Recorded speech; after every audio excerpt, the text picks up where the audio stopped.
The moment that we've been waiting for is finally here. Bea Milian Mindorski has finally announced that she will be competing at Miss Universe Philippines representing La Union. And listen, we've been talking about this for quite some time now because there's been a lot of speculation about Bea joining Miss Universe Philippines, but now it is official. And I am so happy because I think that Bea is possibly not only one of the fan favorites for this year's edition, but personally, one of my biggest bets for the crown. Let me tell you why. I'm sure that real pageant fans don't need me to go through the credentials, but we all know that she competed before at Miss Earth USA, where she got the national title, and later on at Miss Earth she got the water elemental title. So this is a girl that has experience in pageantry and has proved herself to be true to her advocacy, her purpose, and she simply walks the walk. Since her Miss Earth competition, Bea actually moved to the Philippines, where she has been working with the local governments and different organizations to continue her advocacy and just, really collaborating with the community. And this is something that has been verified by different sources. Even Joy Bercoma the other day left a comment on one of my posts saying that if Bea was to join Miss Universe Philippines, she is one of the best because, well, I'll let you read. She is true to her core, very genuine and very Filipino, and she even helped the community rebuild after La Union was hit by a typhoon last year. For anyone who knows or has met Bea in person, you know that this girl is the real deal. Beauty, grace, eloquence, advocacy, heart, all in one. And I guess that this is one of the main reasons why she's getting so many comparisons with Catriona Gray. And honestly, I kind of see the similarities, not just in the type of beauty and the background, the history of coming to the Philippines and competing here, but also just how genuine and how good she is with people. Bea has something special that is very hard to find in a beauty queen. For someone that has been able to experience her pageant journey for the past couple of years, just like so many of us have, I am so happy to see her make a comeback and also see her competing for the Philippine sash, considering that she already represented the US before and she has embraced her Filipino side since the very beginning, so it's just beautiful. It's kind of a full circle moment. So let me know if you will be rooting for Bea going into Miss Universe season. And fun fact, Bea even got the blessing from the queen herself, Olivia Yase. She left a comment on her post saying, "Queen!" I know that's right. And Bea said, "Forever inspired by you, Queen." Real knows real. Alright guys, let me know in the comment section how do you feel about Bea, her comeback, and her chances of winning Miss Universe Philippines 2026. I'll read you. So mga kapolitika, inyo pong napanood at narinig itong si Luis Portelis dito sa kanyang komentary patungkol nga kay Bea Milian Mindorski, ang magiging pambato or representative ng La Union para sa Miss Universe Philippines 2026. So pag-uusapan po natin itong most famous at very controversial rin ngayon na magiging pambato ng La Union para sa edisyon ng Miss Universe Philippines para sa taong ito, dahil nasa gitna po ng spotlight itong si Bea dahil kini-question ngayon mga kapolitika yung kanyang citizenship or yung kanyang tinatawag na nationality, dahil nga sa kanyang figure ay kitang-kita naman na talagang masasabi natin meron talaga siyang dugong banyaga. So ngayon ito yung issue ng ibang mga pageant supporters, ng ibang mga contestant dito sa MUPH, na kung saan ay dapat daw i-disqualified itong pambato ng La Union dahil baka doon pa daw siya sa international stage ma-disqualified kung siya nga ang kukurnahan ng MUPH 2026. So ito yung ating bibigyan ng opinion at ng ating reaksyon para sa vlog na ito. So usap-usapan ngayon mga kapolitika kung umaani ng mga recognition at appreciation itong si Bea Milian Mindorski dito sa mundo ng social media dahil sa lakas ng kanyang dating at lakas ng kanyang laban dito sa edisyon ng Miss Universe Philippines, ay hindi rin maiwasan yung mga issue at kontrobersya sa kanya na ibinabato nowadays. At ang sabi doon sa ating nabasa is baka daw hindi pwede itong si Bea Milian dahil nga yung kanyang citizenship magkaroon ng question. So I believe na yung mga nagsasabi na yun is mga supporters rin actually ng mga ibang mga beauty pageant contestant dito sa MUPH. Pero nag-research tayo mga kapolitika at nag-google tayo. Ang sabi doon sa answer ni AI is pwede ang mga half-blooded ethnicity or yung mga mestiza dito nasasali sa Miss Universe. Dahil halimbawa na lang po natin dyan yung pambato ng Miss Venezuela 2025 na si Stephanie Abasali, na kung tutusin ay wala talaga siyang dugong Espanyol or wala siyang dugong Latinas na nananaytay sa kanyang katawan, but it's just that kompleto sa papers itong si Stephanie Abasali, kung kaya sobrang puti niya mga kapolitika. dahil isa pala siyang Lebanese or Syrian descent. So yung kanyang mga parents are hindi talaga Espanyol, pero qualified siya dahil yung papers is kumpleto naman at verified, legit yung kanyang mga documents, kung kaya nakasali siya naging representative siya ng Miss Universe Venezuela 2025. So same case dito kay Bea Milian Mindorski, na kung saan ay yung mama nga niya is isang Pinay, isang taga La Union, at yung papa niya, according dito sa ating research, ay isang European descent rin. So sabi dito sa AI Google, Beatriz Bea Milian Mindorski is a Filipino-American beauty pageant title holder who recently made headlines for her transition from representing the USA to competing in the Philippines. Key facts about her background: heritage. She is half Pinay, born to a Filipino mother from La Union, and a half Polish-German father. So, merong European descent yung kanyang papa, pero yung mama niya is isa siyang taga La Union. So, in other words, ay talagang masasabi natin mga kapolitika na very qualified itong si Bea Milian Mindorski kung ikukumpara dito kay Stephanie Abisali, na talagang purely Mediterranean blood. So, dahil kumpleto sa papers, and I believe na itong si Bea is kumpleto rin sa papers para hindi magkaroon ng question mark ang kanyang entry doon sa Miss Universe 2026 na ganapin sa Puerto Rico. So marami sa ating mga netizen na itong ginagawa daw kay Bea ay part ng demolition job dito sa kanyang maging laban. Kumbaga, distraction mga kapolitika dahil sa kanyang lakas ng kanyang kompetisyon dito sa MUPH. Of course, the demolition job to pull down this Filipino-American stunner has begun. But madidisappoint lang kayo because her credentials are authentic, hard-earned, and she's been working on it for years. Kahit maghalongkat pa kayo ng nakaraan niya, wala kayong makitang anomalya. In fact, you would stumble upon her old videos pa nga celebrating her Asian heritage and advocating for Asian rights. So, it's been long years na trinabaho itong mga documents ni Bea Milian para magkaroon siya ng isang legit at isang valid legal na mga documents para may represent niya ang bansang Pilipinas na siya ay isang legit na Filipino citizen. So yun mga kapolitika, for as long as valid yung kanyang mga documents, I believe that's all that matters. Kahit paano pa yung sabihin ng mga bashers at yung mga supporters ng ibang mga candidate, I believe na ang pinaka-importante dito is yung mga papers ni Bea Milian na magpapatunay na siya ay isang Pinay. So yun mga kapolitika, ang aking mag-opinion at ang aking mag-reaksyon, at sana doon sa ating mga kabayan is dapat na suportahan na lang po natin itong si Bea, kasi kung may represent niya naman ng maayos ang ating bansa, I believe na maging proud Pinoy rin ang ating mga kabayan kung ano man ang kanyang mag-achievement doon sa international stage. Okay?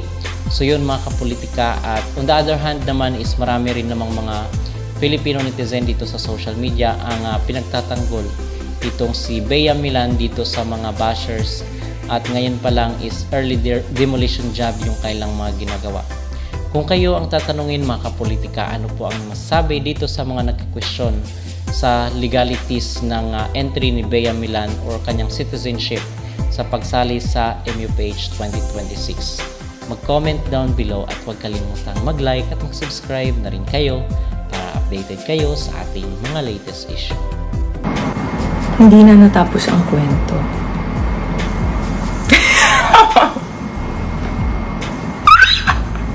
Anong kwento?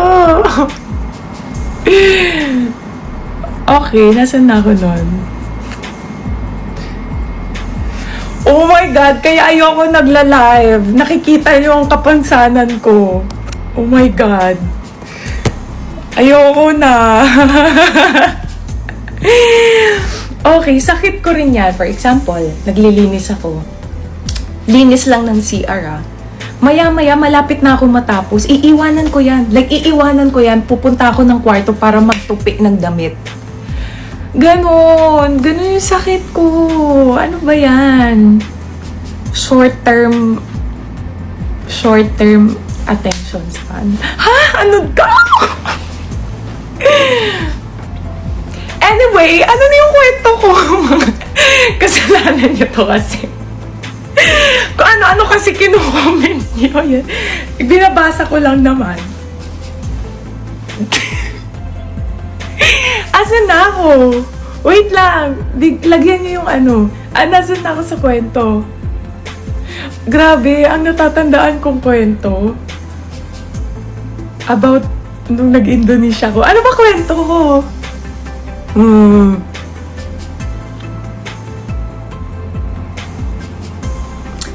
Yung date natin. Akala ko free ka. Kailan today? Oh, yun. Oo. Yeah, na-late ako. Ayoko na! Ano ba to? Ganun daw talaga pag si Sarian, madaling makalimot.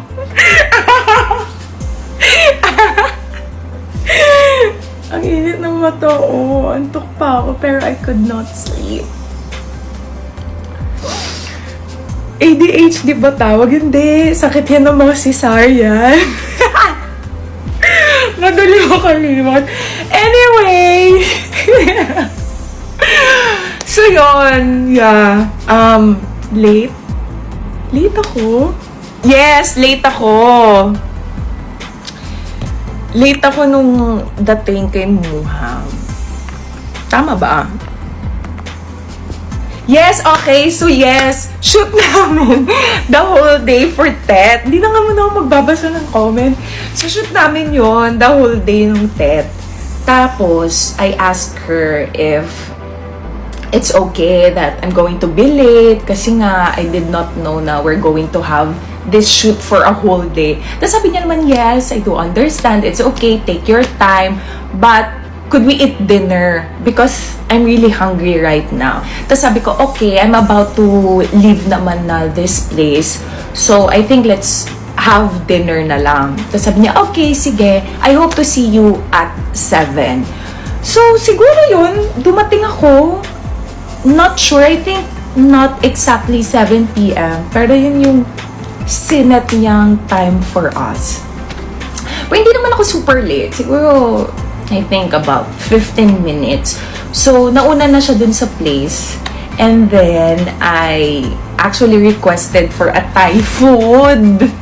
Kasi, I'm craving Thai food. Tapos, sabi pa ni, sino nga to? Ayan na, wala na. Nag-loading na ako. But I'm just so happy kasi she did not react when I requested for Thai food. Because I was really craving that day. So, we decided to eat at some on Thai, some in Thai something. And the food that she ordered, everything that she ordered was all my favorite. From the Thai milk tea to pad Thai to pakraw, something. Everything that she ordered was all my favorite. So when I went there, the food was already there. The Thai milk tea was already there. So she ordered it even before I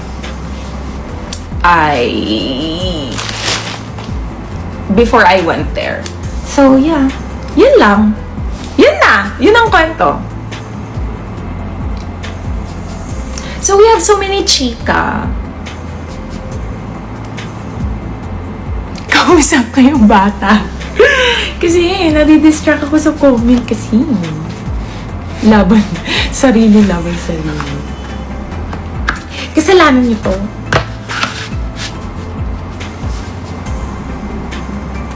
Okay, so after our dinner, we also decided to get a matcha drink.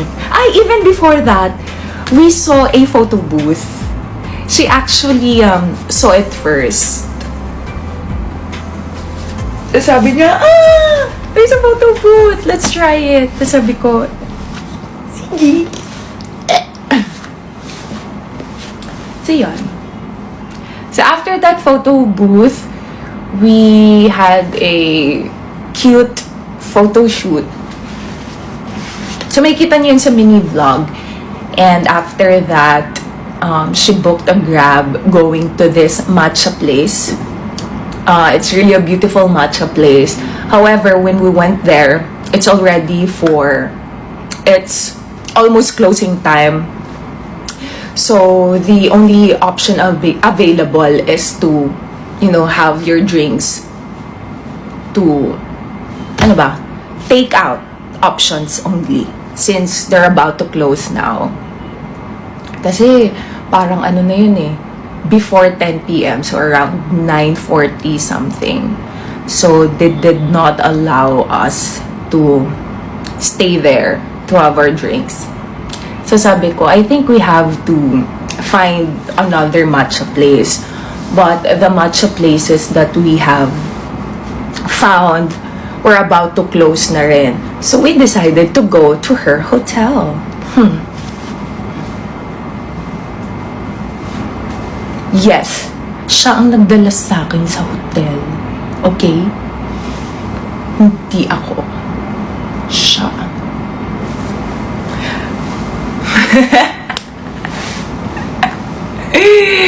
Ang haba ng hair pero dry. Tsaka may kuto. Payag ganun.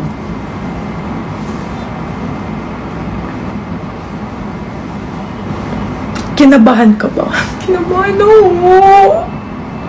Like, first time ko madala sa hotel na yun Nagganon-ganon yung heart ko. Kasi ito pa nakakatawa. Nag-order siya ng matcha, diba? Kasi nga, halos lahat nung store na pupuntahan namin, magko-close na. Pero available pa siya for delivery. So, nasa hotel na kami. Ang galing niya kasi habang pauwi na kami ng hotel, nakatulog ako. So, hindi ko sure ilang minutes ako nakatulog. Pero pagdating namin ng hotel, so, habang bumabiyahe kami, she already ordered the matcha. So, when we went to the hotel, when we arrived there, the matcha also arrived. Pero nakakatawa kasi, nalito kami kung sino yung driver ng matcha. Kasi sabay na 2 Grab yung sumulpot. Yun pala yung isang Grab, yung may hawak ng matcha. Yun lang! Yung kiss. Di niya naman ako kinis. Ako pa nag-kiss sa kanya. Ano rin yun paasa. Hindi, nahihiya lang siya. Nagkahiyaan.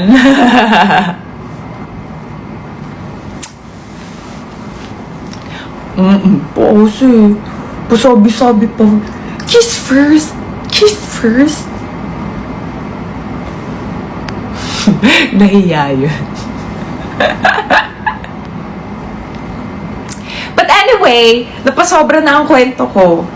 Bye everyone! Thank you for listening to all my stories.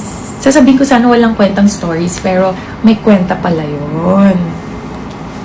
And yes, happy 1 million! Thank you so much! I really have to end now. Malilate na naman ako. Lagi na lang ako late. Very Filipino time. Jonah, thank you. Riley, thank you. I just want to shout out all the top viewers of our live today. Of course, Ate Rana, thank you to my official Mushi. Riley, thank you. Shy, Shay. Ano ba? Shy or Shay? Kim, of course, Moon, Rhea, Lai, Lay. Lay? Char, Chrisline, thank you so much. Appreciate you guys. Amor, thank you. Rix, thank you. Michiko, Danny, thank you. So yun, okay, so hindi muna tayo magla-live for how many days, but let's have a countdown on Friday the 13th. Oh my God! Wala lang. Anyway. Thank you everyone and happy morning. I still have to fix some stuff and take a bath. Nagpapamiss. Bakit? Ano na ba ngayon? 10 naman na ngayon, di ba? 11? 12? So, ilang days lang lang naman. But, okay, I'll see you on Friday, 11:50. Okay? Bye-bye! And thank you so much for staying here. Appreciate you all. Ay, PM. Countdown bago mag